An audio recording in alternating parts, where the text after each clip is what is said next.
Ibn Rushd had a friend named Ali ibn Muhammad who had brought his young son to meet the great Qadi of Cordoba.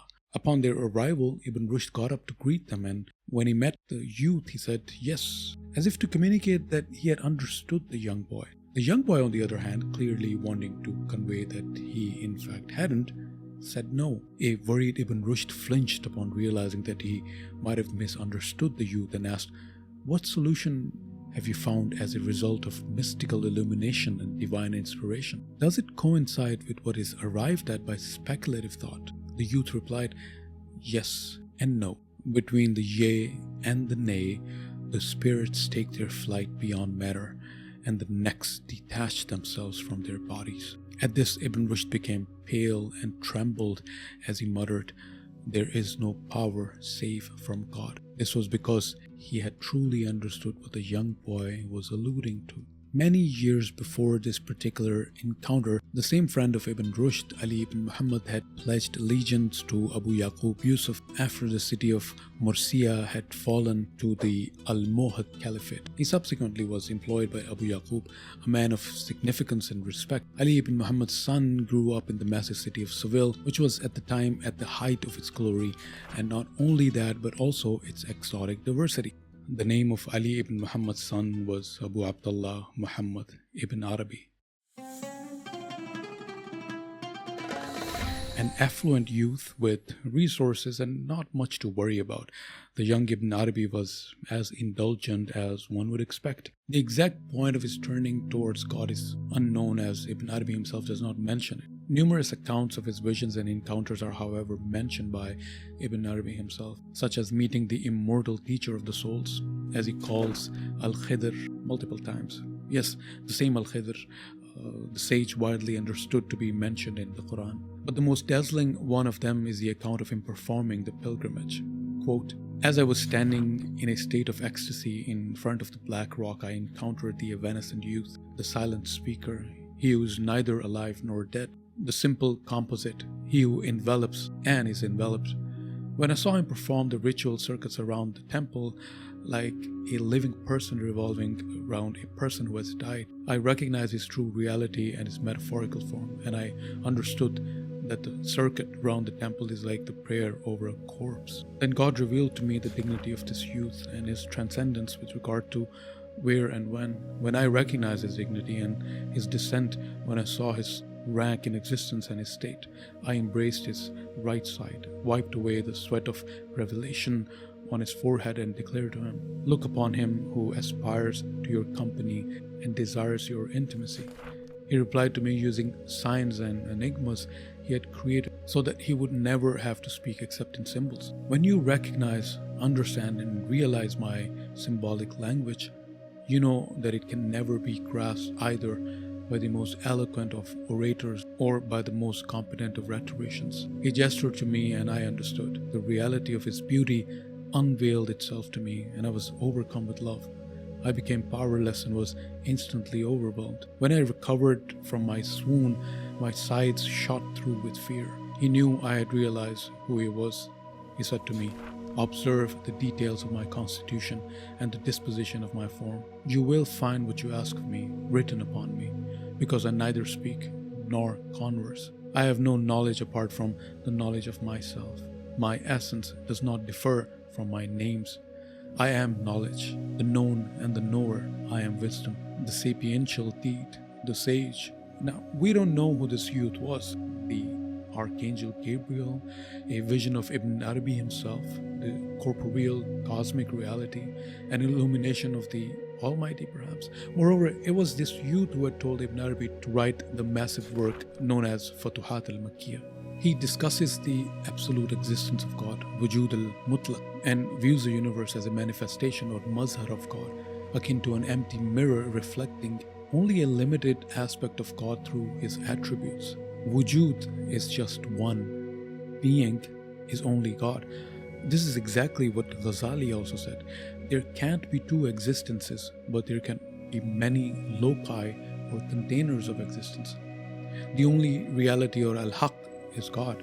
Everything else is al-khalq or creation. The reality of Muhammad is the essence of the reality of man. The Prophet said, the first entity that Allah created was my light. This is a light of prophecy of which every prophet before Muhammad has had a portion of.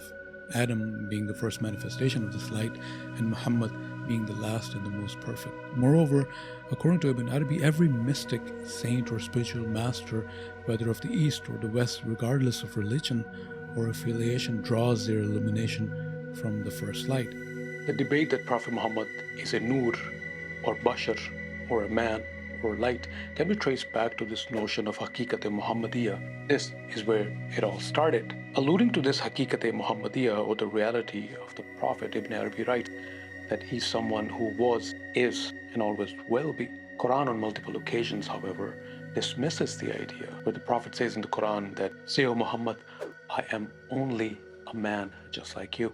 Their messenger said to them, "We are no more than human beings just like you." So, think of that what you will.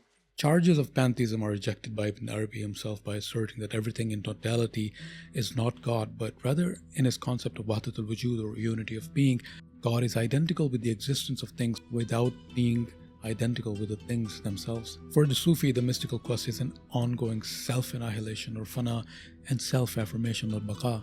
One must lose oneself in order to find oneself through continuous effort while following a methodical step-by-step process, or suluk. Interestingly, Ibn Arabi himself, however, did not have to go through the step-by-step method. All of the reality, he tells us, was revealed to him in an instance. I saw with my eyes all the messengers and prophets. Among them I spoke to Hud. I also saw with my eyes all the believers, those who have been and those who will be until the day of resurrection. God showed them to me in one and the same place on two different occasions. Now, multiple commentaries on Fusus al-Hikam by close sources suggest that the gathering was in fact to honor and congratulate Sheikh Ibn Arabi on being nominated as the seal of sainthood. Ibn Arabi was very clear that indeed he was the seal of the saints, the same way Prophet Muhammad was the seal of the prophets. He argues that with the passing of the Prophet, the gate of legislative prophethood was certainly closed. However, the Valaya, or sainthood, remains, and it is through the sainthood that Muhammadan reality continues its course until the last day. His discourse on the matter does not stop here. He further asserts that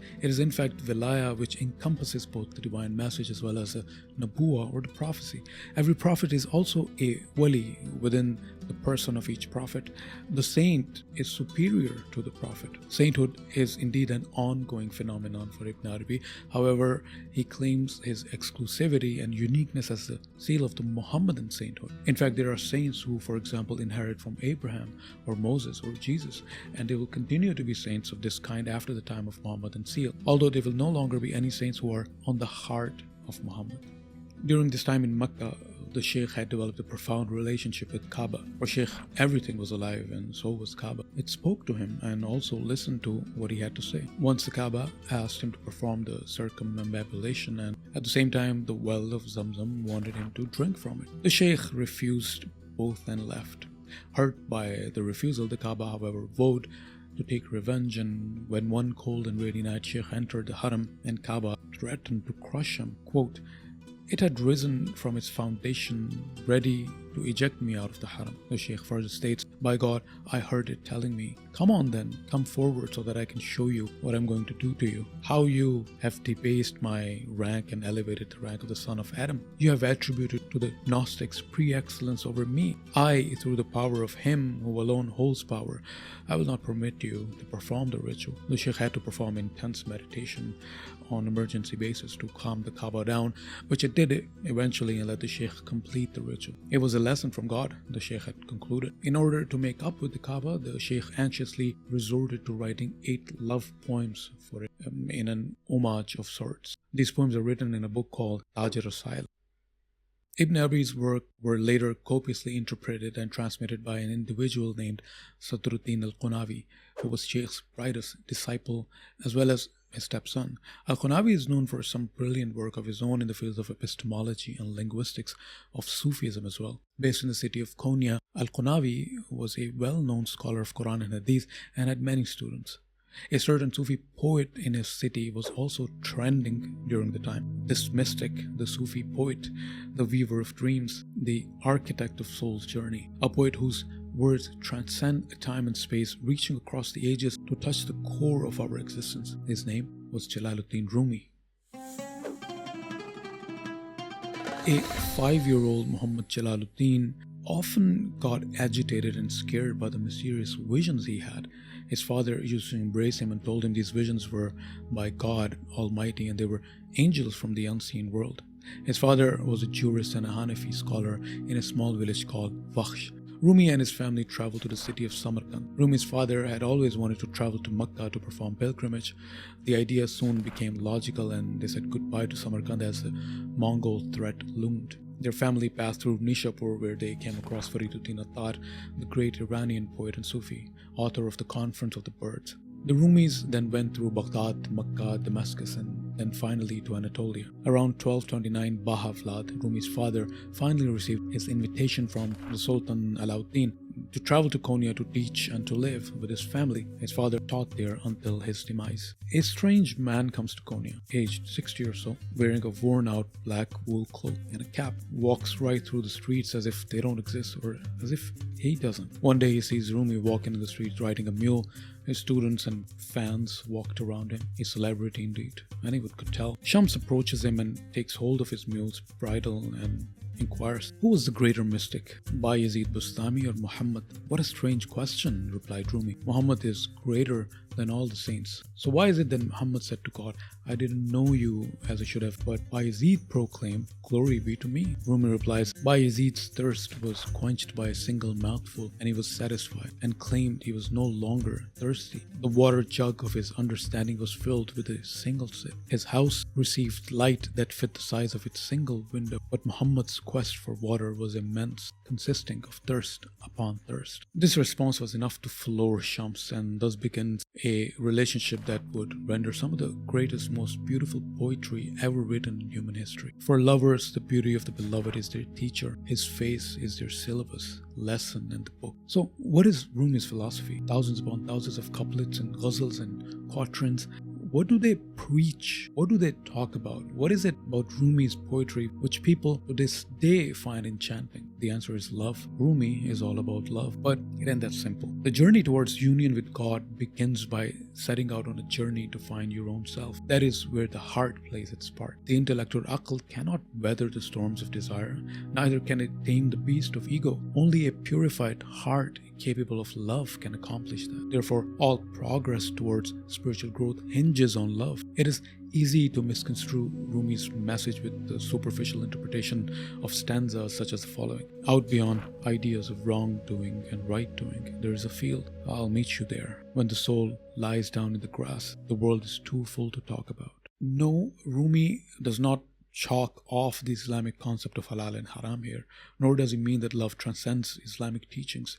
In fact, the path of love that the wayfarer walks on is the same path of the prophets and the walis. That is the only path. Rumi's concept of love and the heart cannot be understood without understanding Islam. There is an all-loving, pantheistic, spiritual master level 1000 secularized and commercialized version of Rumi prevalent in the West, which cannot be further from the truth. Maulana Jalaluddin was a devout Muslim. His deep understanding of Quran and his love for the Prophet is at the heart of his poetry. His universal appeal is not despite but because of Islam. Throughout the Masnavi, there are over 2000 references to Quranic verses or expressions and words inspired by it. Quote, "I am a slave of Quran while I still have life. I am dust on the path of Muhammad, the chosen one. If anyone interprets my words in any other way, I deplore that person and I deplore his words." Rumi was in fact critical of intellectualization of Islamic teaching, what may also be referred to as dogmatic rationalization. At one point in Masnavi, Rumi takes a rather fierce stance and writes, "We selected the essence from the Quran and left the bones for the dogs." What is this essence that Rumi speaks of? And resorts to using such a brazen analogy to make his point.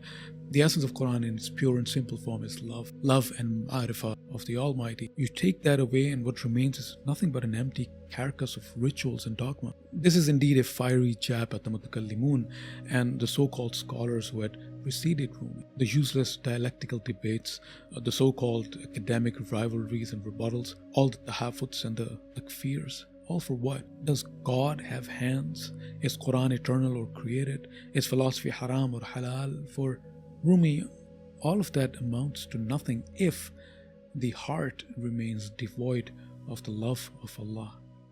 If you recall our section on Ghazali, we came across his idea of illumination is thought that the closer a person is to God, the more illuminated he is. Shahabuddin Suhrawardi took that and ran with it. He was in fact deeply inspired by Ghazali's Mishkatul Anwar. But not just that, he creatively took bits from ancient Zoroastrianism, Hermeticism, ideas from Pythagoras and Plato into a very comprehensive philosophy of illumination. Suhrawardi claimed he was chosen to bring together and synthesize all the wisdom of ancient times and the new of prophets and sages, and all which has been revealed from God as divine guidance for humanity.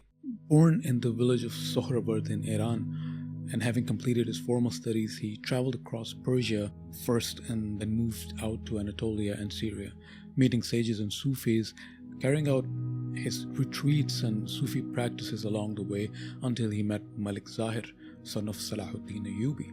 Zahir was an avid Sufi himself and soon became a disciple of sorts of the young sage.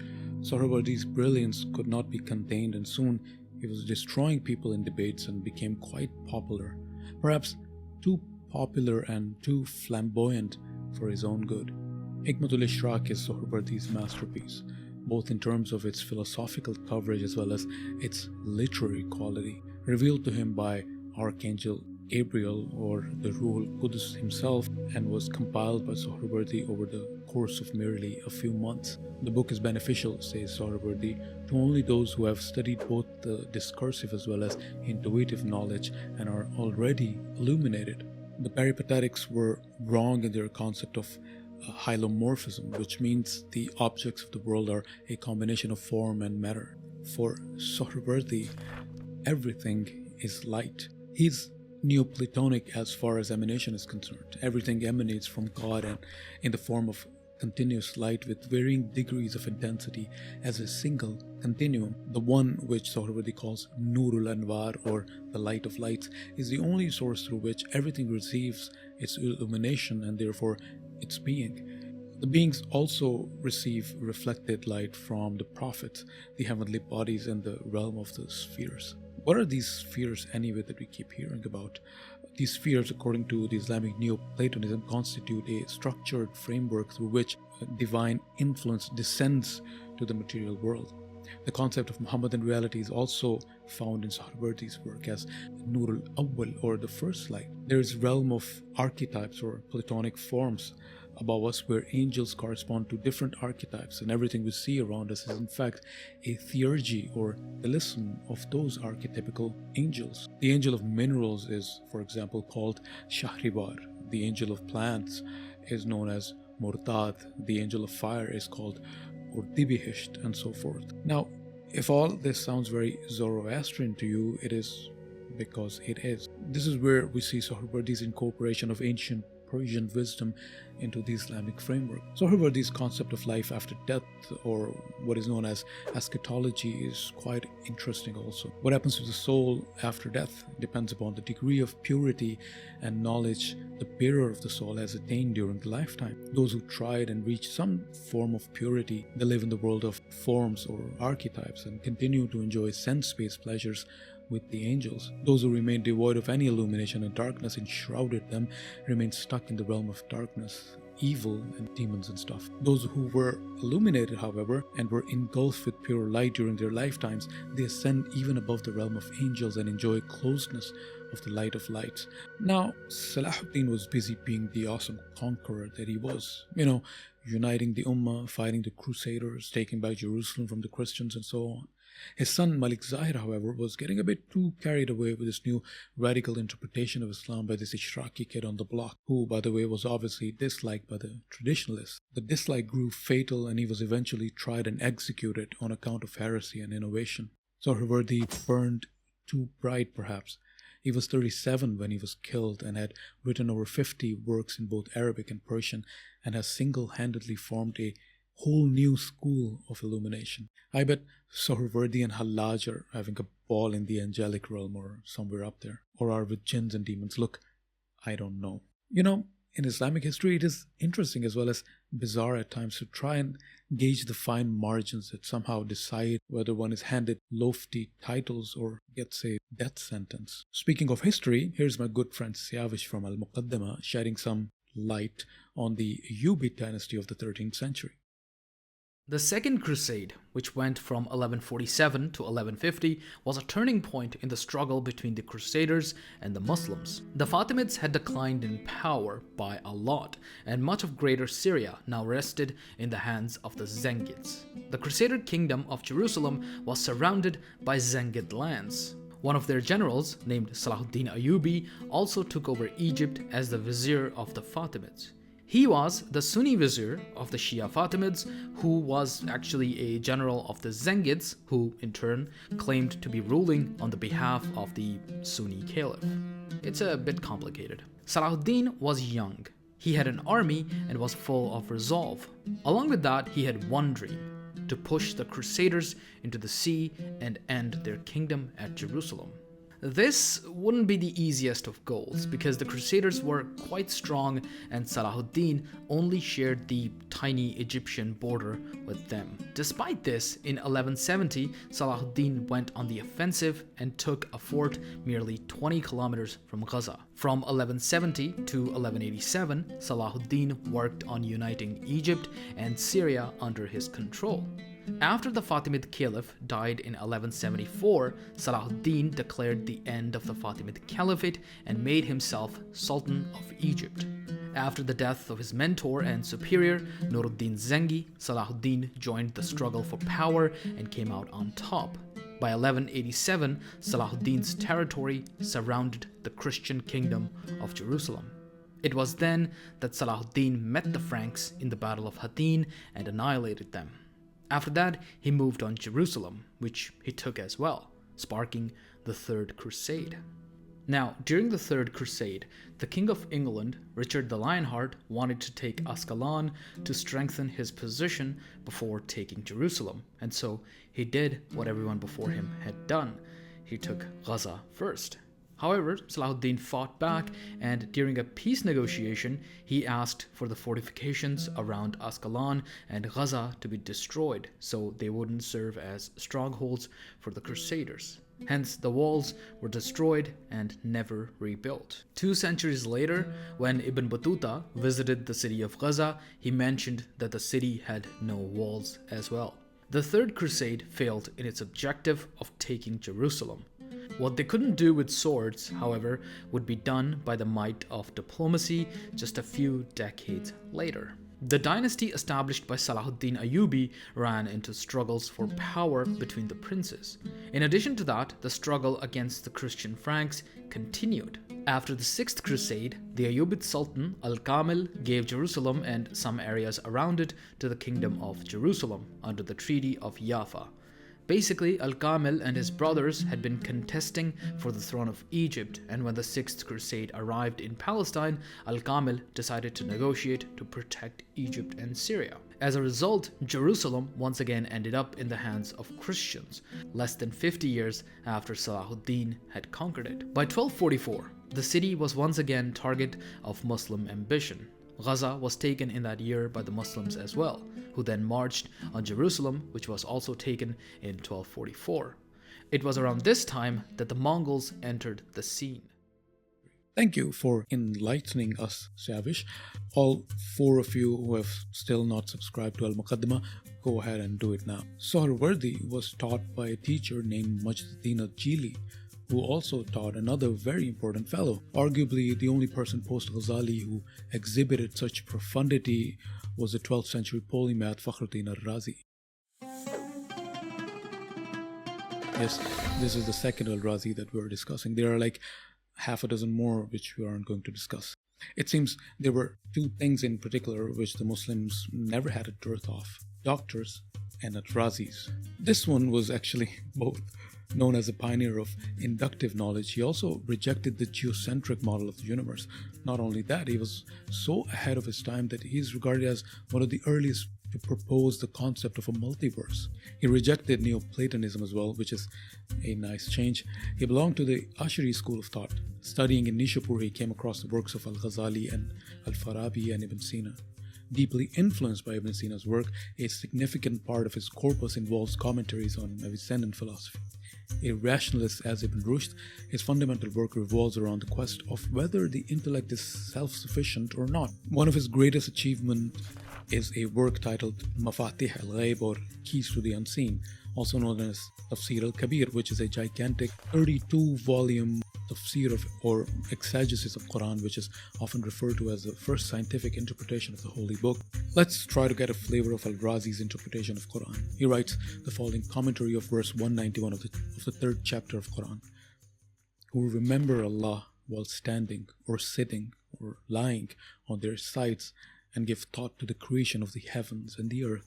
Fakhruddin al Razi interprets this by suggesting that when a person is laying on their side, scientifically they are much more focused as opposed to laying straight. Notorious for having an attitude, utter disdain for intellectual weakness and an insatiable thirst for knowledge, Fakhruddin al Razi was all about flair and making enemies by often infuriating rather dangerous people such as the assassins and Hanbalis.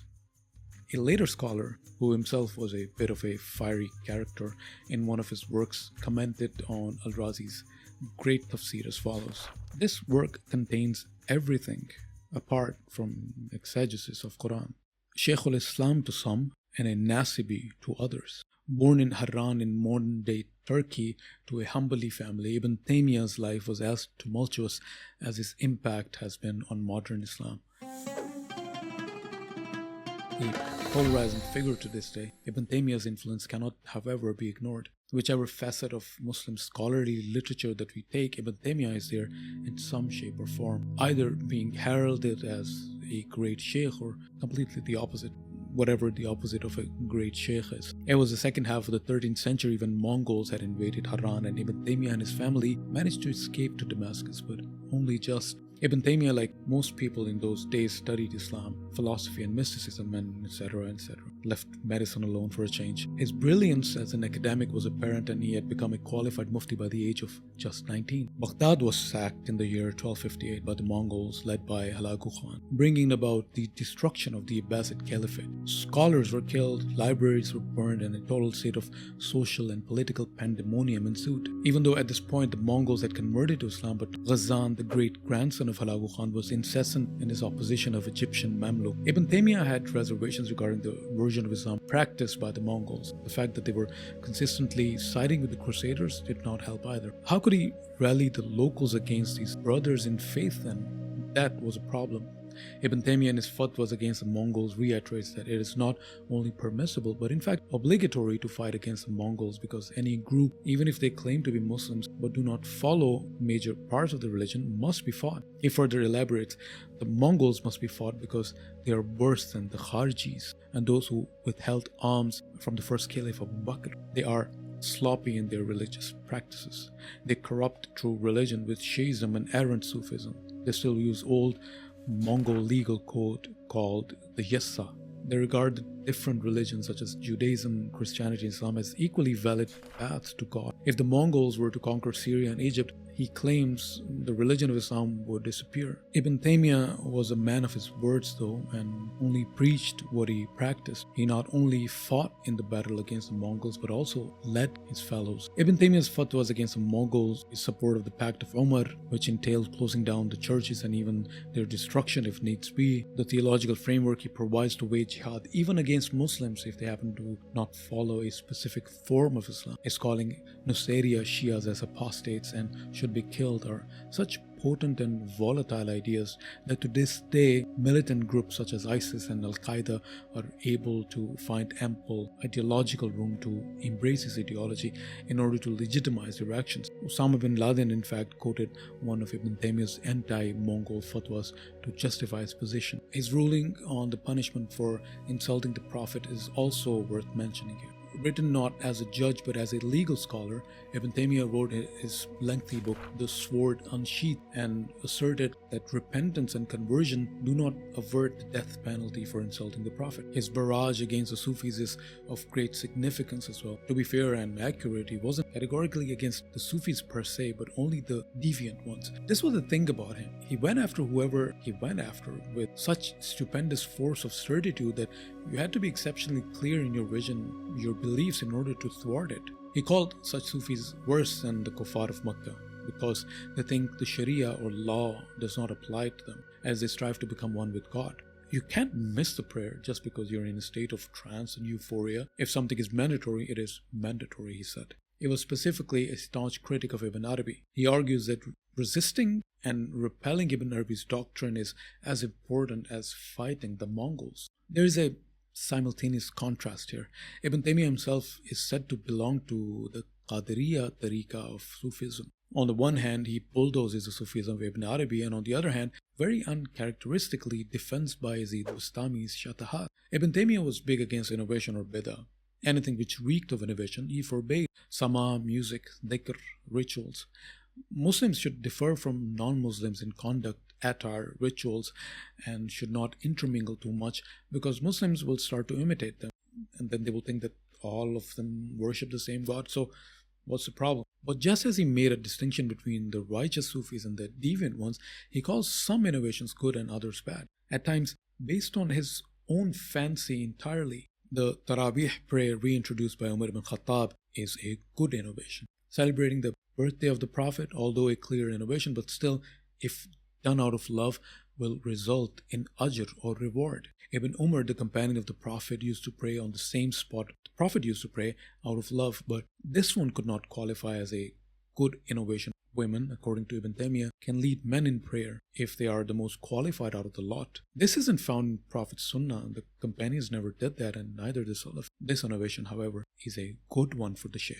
While incarcerated in a Mamluk prison in Alexandria, Ibn Taymiyyah for the first time focused his energies on refuting the philosophers, and just like that, within months he was able to produce an exceptionally sophisticated critique of Greek philosophy, the most impactful and groundbreaking since Ghazali's Tahafut al-Falasifa. He was a true genius when it comes to breaking down complex concepts into simpler ones without getting distracted by the jargon, and was able to single out the fundamental issues and then directed his attacks towards those very efficiently. It was in the year 1328 when Ibn Taymiyyah, subjected to imprisonment for the sixth time, fell ill and passed away in the citadel prison of Damascus. Thousands lined up from the citadel to the Umayyad mosque to show respect on his funeral. Exactly 73 years later, the same citadel of Damascus was besieged by one of the most ferocious military commanders in history. Inside the city walls, as one of the oldest cities in the world, prepared to surrender to one of the most vicious commanders in history, was a 70-year-old man. Fate was conspiring for a meeting between the mighty Timur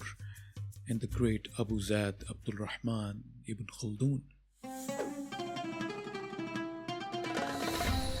Born in 1332 in an honorable Spanish Arab family in the city of Tunis, Ibn Khaldun grew up amongst scholars, memorized Quran at an early age, mastered the religious sciences, was not a doctor, traveled around a lot from Fez to Granada, Alexandria, and finally settled in Cairo as a professor of law for the Mamluks. Faced imprisonments, got caught in political crossfire, escaped prison, held high positions in the government, lost both his parents to Black Plague, lost his wife and children in a shipwreck. He saw it all. Ibn Khaldun is important to the discussion of history of philosophy because he discusses the philosophy of history. History is an art of valuable doctrine, numerous in advantages and honorable in purpose. It informs us about the bygone nations in the context of their habits, the prophets in the context of their lives, and kings in the context of their states and politics. So those who seek the guidance of the past in either worldly or religious matters may have the advantage. The philosophy of Ibn Khaldun is based upon epistemology. He is an empiricist in terms of his reliance on sense data. It did not oppose rational philosophy. However, experience mattered the most to him. In terms of recording history, Ibn Khaldun had a problem with philosophers going far and beyond utilizing metaphysics and conceptual analysis in order to reach conclusions which they then have the audacity to call solid and certain. Religious interpretations of experiential data bothered him as well. Issues related to the unseen are a matter of faith and not knowledge. And the same goes for the science trying to assert its dominance over the realm of faith. They are different worlds and should be treated as such. Islamic historical analysis should be subjected to all the necessary rules of sociology in analyzing their history. History is not linear, it's cyclical in nature. The rise and fall of civilizations go through the following stages. Civilizations emerge by the virtue of strong asabiya, or group solidarity or collective unity. This collective unity and shared purpose enable the society to overcome challenges, expand its territory, and establish a prosperous and powerful state. As a civilization prospers, it accumulates wealth and resources. Economic stability, infrastructure, development, and cultural achievements often follow. At this stage, there is a focus on education, art, and intellectual pursuits. As the society becomes more affluent, the strength of asabiya tends to weaken. With each generation, people become more accustomed to luxury and less connected to the collective identity. This weakening of social cohesion can lead to a decline in unity, discipline, and values that initially drove the civilization to greatness. Asabiya's decline makes a civilization vulnerable to outside forces and conquests by groups with stronger group solidarity. Those who remain historians shouldn't merely just document historical events, but their method should be based on criticism, observation, comparison, and examination. His method drew criticism and charges of atheism, even when it is clear that he was a Muslim through and through. He only wanted no interference of metaphysics in his science of history. He even said that his endeavor is in fact inspired by God. His method of analyzing history can be observed by the following. Earlier Muslim historians had believed that Prophet Moses led an army of 600,000 or more men aged 20 and beyond. This cannot be possible because Jacob and his men upon entering Egypt totaled 70. Moses came after 4 generations only, so how can his army have such a large number of men? Furthermore, Ibn Khaldun suggests that societies also possess a finite existence, but they can prolong the lifespan of this state through various means, including adherence to certain religious qualities, the presence of capable and conscientious leaders, fortuitous circumstances, and a commitment to justice. Since the 18th century, the Western world has increasingly recognized the significance of Ibn Khaldun, particularly because his scientific ideas closely resembled concepts that would emerge much later in human history. Ibn Khaldun has left an indelible mark on the science of history. His illumination will forever remain growing as long as there remains history to be written. Speaking of illumination, the Ishraqi school of Sufism died with Suhrawardi, as much as the ecstatic school of Sufism died with Hallaj. Yes, it just never works. As more and more of the Arab world moved towards traditionalism, especially what can be termed as neo-humblism, Persia was headed in a different direction, the direction of light, or so it goes. Born in the year 1571 as the only child to a family of aristocrats in the vibrant city of Shiraz, Sadruddin Shirazi, better known as Mulla Sadra, is the single most important theologian and philosopher of Islam during and after the 16th century.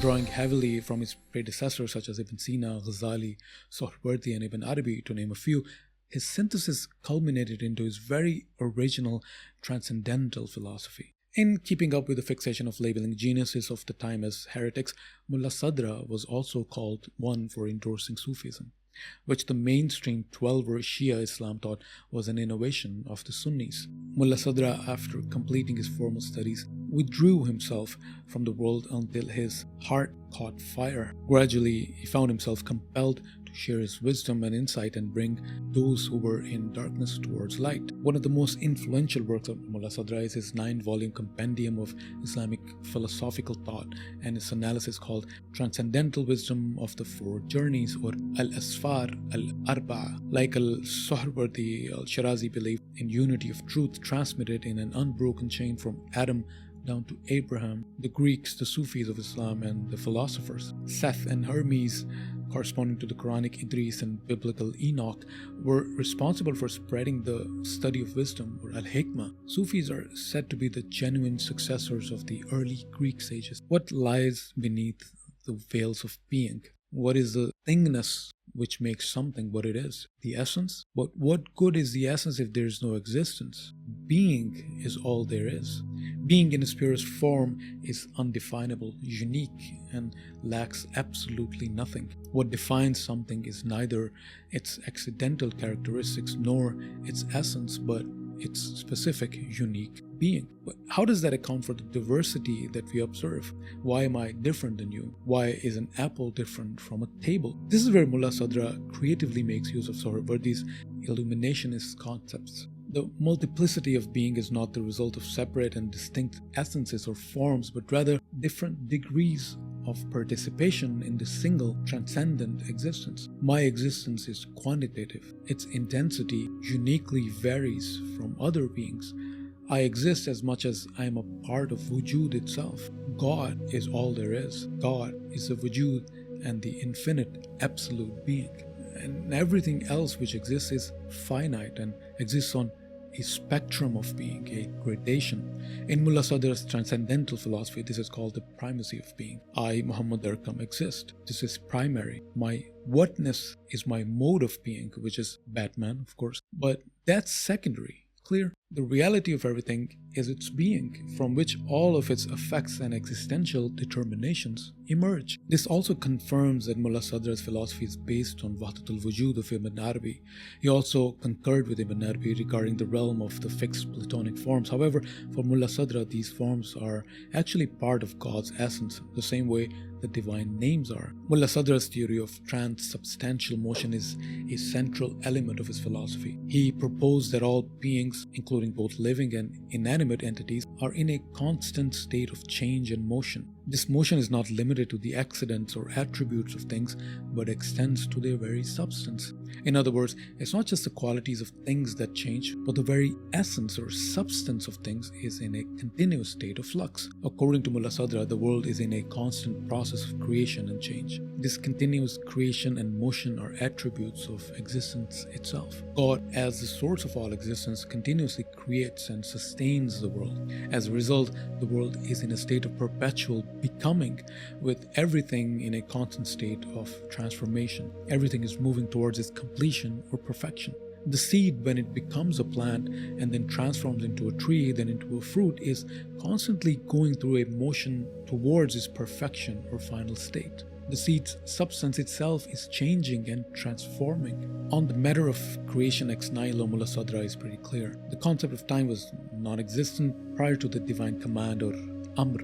Be it the ancient philosophers or sages or the teachings of the prophets, everyone agrees that this world was created in time and also that it will eventually perish. The Quranic expression, God's face, is identified as the sole enduring reality. Mulla Sadra's Transcendental Philosophy represents a synthesis of mystical insight, Islamic theology, and philosophical reasoning. His ideas have had a profound influence on subsequent Islamic philosophy and continue to be studied and debated within the Islamic intellectual traditions. He passed away in 1640 in the city of Basra. By that time, even though Ibn Arabi's Wahdatul Wujud had pretty much become the de facto lens through which Islamic mysticism was being looked at, it had started to receive criticism as well, and at times extending to being called straight out heresy and deviation from the fundamentals of Islam. Sarhindi drew from the earlier sources and put them together in his own fix to the deviant streak in Wahdatul Wujud. Wahdatul Shuhud is when all what a mystic sees is God, and objective of this unveiling is to ascertain his servitude to God. That does not mean God is all there is. Wujud is not God, it is an attribute of his essence. Jamaluddin Afghani happened to be in India briefly during the 1850s. A few years later, the Indian Sepoy uprising took place against the British, which was brutally crushed. Charges were raised against the last Mughal emperor, Bahadur Shah Zafar. Bahadur Shah Zafar was exiled to Burma and his sons were killed.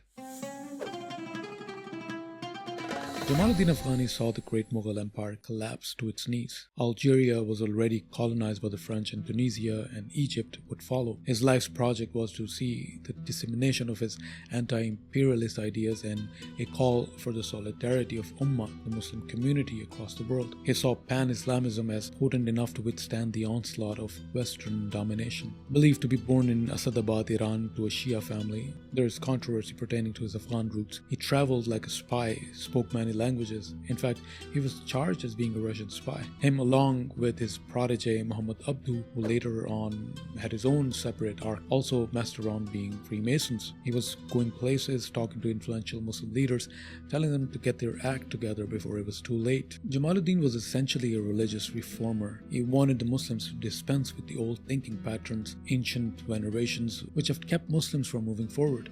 He didn't care if you were Shia or Sunni, from this madhab or that. All he cared about was following the way of the Quran. He was liberal in his interpretations and thought Quran can never contradict modern science, politics, and economics. He advocated for the mandatory inclusion of philosophy in Muslim societies as it served as the foundation for all empirical sciences. He criticized the then held idea that there is a difference between Muslim sciences and European sciences. Muhammad Abdu was an Egyptian scholar and Grand Mufti of Egypt. While studying at the prestigious Al-Azhar University in Cairo, he crossed his paths with Sayyid Jamaluddin Afghani and was a student. Just like his mentor, Abdu was also against the outdated ways of Muslim pursuit of knowledge. Jamaluddin Afghani and Muhammad Abdu were only the start. As indignation multiplied against the colonial powers throughout the Islamic world, the leadership naturally also became more and more radicalized. It was only a matter of time until ideologues such as Sayyid Qutb and Hassan al-Banna would play their part in shaping the political history of the time. Their message was so potent that it crossed over to India and other parts of the world subjected to colonial suffering. Figures such as Abul Ala Maududi, who laid the foundation of Jamaat Islami in pre-partition India, eventually followed suit. Hassan al-Banna was assassinated. Sayyid Qutb was executed. Abul Ala Maududi was also sentenced to death, albeit it did not go through. The reaction of those in power at the time essentially had no ideological answer to these figures, so they did what they had to do: chose violence. A spark kindled in the suburbs of Sialkot, Punjab, British India, which would engulf the whole of religious thought in Islam. A fire that would seek to burn down the heavens and the skies, and from its ashes, the new man would emerge, the free man, a man worthy of his position, the vicegerent of God, not a mere mortal who lives a passive life, lamenting over his fate and what he cannot do, but a force of nature actively involved in the running of the affairs of the cosmos. Muhammad Iqbal was born in the year 1877 when Indian subcontinent was trudging under the colonial rule of the British Empire. He received his early education from his hometown and then moved to Lahore. He also spent time in studying at Cambridge and subsequently in Munich, where he completed his doctorate. He was qualified in literature, Arabic, philosophy, and law. His return from the West back to India marks an important point in his philosophical journey. What he saw as an urgent challenge was the intellectual decadence of the Muslims, especially under colonialism, the imposition of white man's philosophy, culture, and values that weakened the foundations of Muslim identity, and there was a gaping void where once existed a Muslim identity. In the wake of Western enlightenment and progress, Muslims of India no longer had any confidence in the truth of their own ideology. Muhammad Iqbal's ultimate project was to inculcate the concept of Quran as the sole substance of consciousness upon which a comprehensive framework can be laid out in order to cope with any epistemic, ideological, sociological, and philosophical challenges of the times and the times to come.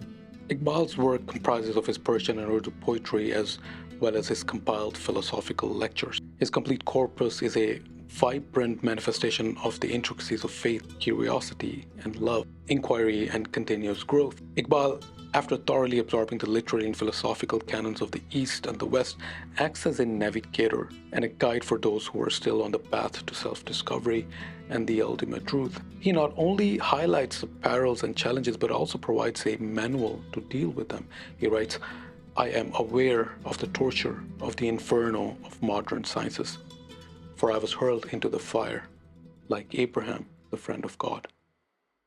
At times even mentioning his own challenges and confusions along the way. "Khulta nahi mere safre zindagi ka raaz, laun kahan se bandaye sahib nazar ko main. I know not the enigma of this life of mine. I know not where to find one who knows. हैरान है बू अली कि मैं आया कहाँ से हूँ. Rumi ये सोचता है कि जाऊँ किधर को मैं. Avicenna wonders where he came from, and Rumi wonders where he should go. जाता हूँ थोड़ी दूर हर एक राहरो के साथ, पहचानता नहीं हूँ अभी राहबर को मैं. With every wayfarer I pace a little, I know not yet who my leader is. In the very first lecture of reconstruction of religious thought in Islam, he begins by addressing the perennial question of philosophy versus religion. Quote, "The spirit of philosophy is one of free inquiry. It suspects all authority. Its function is to trace the uncritical assumptions of human thought to their hiding places, and in the pursuit it may finally end in denial or a frank admission of the incapacity of pure reason to reach the ultimate reality. The essence of religion, on the other hand, is faith, and faith, like the bird, sees its trackless way." He then goes on to write what might be one of the most important thoughts of his. Yet it cannot be denied that faith is more than mere feeling.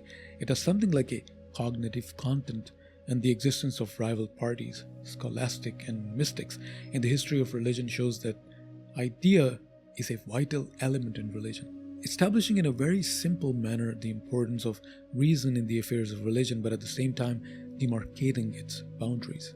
And the fact that Islamic tradition has always had a continuous discourse between the Sufis and the dialectics is a proof of this very fact, where the former asserts the supremacy of experience over empirical truths, for reason is merely a tool of the intellect, and the latter claim that reason can indeed encompass enough religious truths. Reason and intuition are both complementary and interact with each other to fortify and grow knowledge. He writes, "The one grasps reality piecemeal, the other grasps it in its wholeness. The one fixes its gaze on the eternal, the other on the temporal aspect of reality.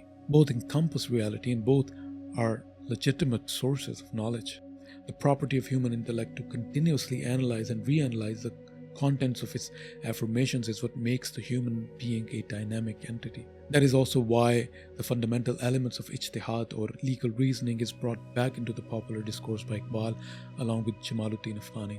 If the human intellect analyzes and reanalyzes faith, then the true religion must be able to correlate and respond to that necessity." Now, Iqbal was critical of Ibn Rushd for regarding intuition or any other form of knowledge to be inferior to philosophy. He also criticized Ghazali and Kant, who thought reason can never reach metaphysical reality. Even though reason has its limits, however, depending upon its object, it can transcend its own finitude and leap towards the infinite. That is what inductive knowledge brings to the table. From particular instances, human beings can generate new knowledge. The end of prophecy, according to Iqbal, in that regard brought about a great intellectual revolution in the world. Human beings graduated to a new level of consciousness. They can form new ideas from the known particulars.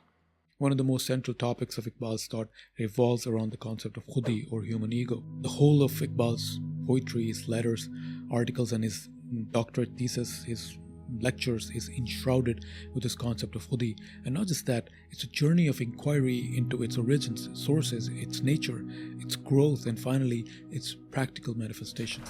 Iqbal writes in his monumental Israr-e-Khudi, or The Secret of the Self, the Prophet said, "Create in yourself the attributes of God." Thus man becomes unique by becoming more and more like the most unique individual. What then is life?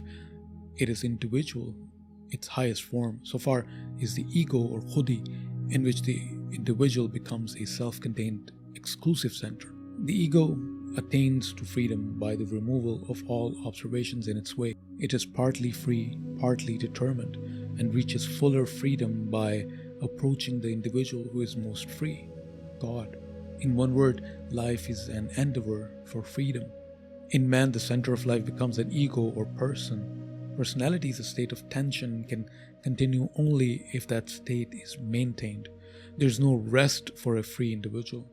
Khudi is constant movement, restlessness, inquiry, and exploration. O wave, plunge headlong into the dark seas, and change yourself with many a twist and turn. You were not born for the solace of the shore. Arise untamed and find a path for yourself. And this is the reason why he was critical of passive Sufism, which was prevalent in those times. He had attributed it to the infiltration of non-Islamic, Hellenistic, and Buddhist, and Vedantic, and Christian Gnosticism. The same value set which Nietzsche, interestingly, vehemently criticized as well. The moral and religious ideal of a man is not self-negation, but self-affirmation, he said, and he attains to this ideal by becoming more and more individual, more and more unique. He even claims that the devil himself has more pride than to resort to such lowly and passive way of life. I rankle in God's heart like a thorn. But what about you? All you do is chant, He is God, over and over. The whole system of cause and effect then becomes only an instrument of Khudi. Khudi manifests as an active force which uses cause and effect to dominate this world of time and space. And since Khudi is only a connection with the infinite Khudi, therefore the attributes of the divine are embodied within the free man, and cause and effect become secondary. Faith is not passively espousing a number of fixed ideas, but it is in fact a result of continuously interacting with the experience of the ego, which makes possibilities arise in a constant flow. It is pointless to complain of God's decree. Why are you not God's decree? Religion is not a departmental affair. It is neither a mere thought, nor feeling, nor mere action. It is an expression of the whole man. Phew. Now, I know this has been a history of philosophy with gaps. There are so many important personalities which aren't covered here. It's always a daunting task compiling one of these and still be able to claim a thorough coverage. It has still been quite an undertaking on a personal level, however, especially given my lack of knowledge, ability, and availability of time. I feel it is important at this point to very quickly go over the recurring themes and issues which have occupied Islamic philosophical thought over the course of its history. This shall also serve as a glance over the ideas that we have discussed and not so much the personalities espousing those ideas. Muslim philosophers across the history have been engaged in the following discussions. Ideas regarding essence versus existence. Does human reason alone provide ample resource to reach the truth? No one, regardless of their leanings, has been able to negate Sufism in absolute terms. Is the world created in time or is it eternal? Does God have human-like features? Is Muhammad a person or light? Are God's attributes part of His essence or not? Is Quran created or eternal? Is tradition a superior approach to follow as opposed to modernism? Is God only wujud, or wujud is an attribute of His being? Free will versus theological determinism? Mind-body dualism? Rights and responsibilities of the citizens and jurisdictions of the state? This has been quite a journey. If you're still sticking around, well, thank you very much, and I will see you in the next one.